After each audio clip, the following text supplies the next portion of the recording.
All right, Bob. Well, The land grant trophy's back in State College. I saw one guy. Did Mustafa? I think Mustafa grabbed that himself.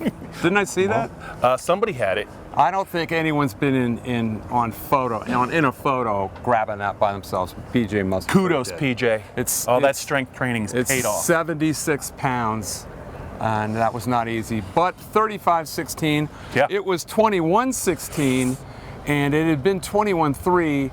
Not a game. All of a sudden, a game. Funny play happened where Abdul Carter looked like he had a pick six, and Nick Tarburton, I don't know what he did. He kind of snagged his hand. Would have made it 28-6. And all of a sudden, Michigan State got a little roll going. They got a couple of drives. It's 21-16, and it looks like the game's up for grabs. And then a 12-play, grinded-out drive yards. That was pretty damn impressive, and it ends up not being a game again. Yeah, I mean, you just didn't know if they could string together a drive at that point. They had been kind of erratic, especially passing the ball all game. And Sean Clifford and the receivers made some plays. There goes your propane, by the way. Hey, that's my propane. All right. Anyway, it was an impressive drive. Don't antagonize the propane guys. Come on. It was an impressive drive, and then they get an interception. They score twice in about 45 seconds, and it looks really good on the scoreboard, but Michigan State was tense. Outmanned, and they played hard, and Penn State had to dig deep for their 10th win. They were really outmanned. 8 guys suspended, 7 guys were charged this week. A lot of drama outside this program based on the melee in the tunnel at Michigan. Yeah. And, you got to respect them and Peyton Thorne and a really undermanned club for hanging in there as long as they did. But Penn State is looking like a New Year's Six bowl team, I think, but they're probably going to need a little help because LSU, as we speak, is playing, and everything depends on how many SEC teams are, I think, in play. I don't think they're probably going to be in play for an Orange Bowl. Cotton Bowl looks better. And would you put Ohio State in the package? After they made me look like an idiot. Yeah, they kind of did. No, I wouldn't. That was a bad loss, and I think that a lot of Penn State fans were actually rooting for Michigan, believe it or not. I'm sure they were.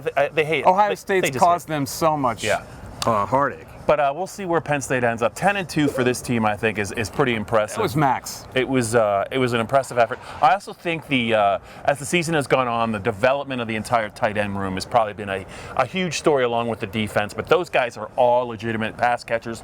They've all gotten better as blockers, and to have 3 of those guys, they can do so many things with so many different formations. And I think as good as Brenton Strange has been this year, Theo Johnson's emergence as he's almost a big receiver who can block, but he's the fastest player, and Michigan State didn't have an answer for him today. He's been really good, and they've just been a tough matchup the second half of the season. And let's give credit to Mike Yursich because that package they run, the formation they run. It's called the loaded pistol? Well, I'm calling it the loaded pistol because it starts out almost like a T. Right. With 2 tight ends, one on each side of whoever the back is, either Singleton or Allen. And those tight ends can do almost anything. They can run in tandem, like pulling guards in some sort of sweep.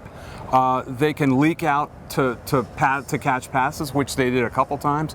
Or today, in the biggest play of the game on the 4th and 2, they all shifted out into a diamond formation left and ended up with a 4-on-3 against Michigan State out there, and it was like a walk-in touchdown for Nick Singleton. They were both blocking. Yeah, and I give credit to Franklin for going for it there. He couldn't trust the kicker who missed 2 gimmies earlier in the game. I think it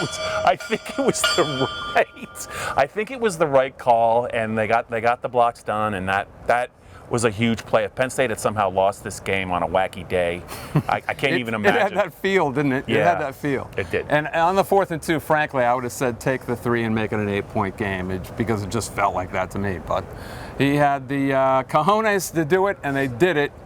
And now we wait for the bowl game. I don't know what it's going to be. It's really up in the air. It really depends on whether both Michigan and Ohio State are in the playoff, I think, completely.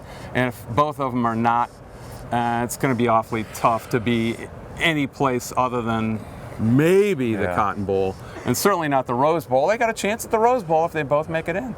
David, let's not overlook those scrappy Purdue Boilermakers in the Big Ten title game. I can't even say it with a straight face. That's not going to be a bad game. I think that it might be a little bit more interesting than it, say, Iowa had lucked into it. But you just never know in the Big Ten. I mean, Michigan played their butts off today, and I just think that it's going to be really hard for them to replicate that effort, but who knows? Well, you know what happened? When I was in the car with Mike, I said, this is hopeless. Yeah, this they were going to lose? Yeah. This is hopeless. And the next big touchdown was like moments later. It was almost like Jim Nantz. This moments ago.